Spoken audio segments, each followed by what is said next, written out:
No te rangi nei ka eke ngā waiwai tapu me ngā manuhiri tūārangi ki rungo o Parihaka mo te tau tuarima o te taiopenga Rongomau.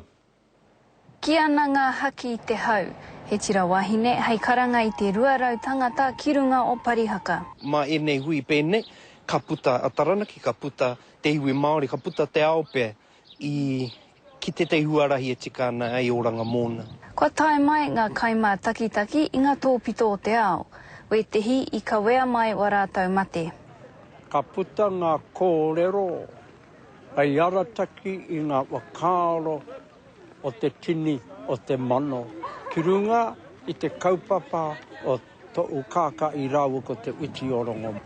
Ko ia nei te huri tau tuarima o te taiopenga o te Rongomau o Parihaka. Te tuarima tehi mea nui nei kia mātou ngā kai whakaaere o tira te papakāinga nei, ko te mōhio he ora ana.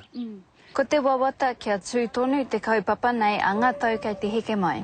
O ngā wakaaro katoa atu o konei, me aere tonu, tēnei kaupapa ana kia eke atu ngā wakaaro i atu i te timatanga. Hei te pō nei tūai a Lady Six rātau ko Fat Freddy's mā.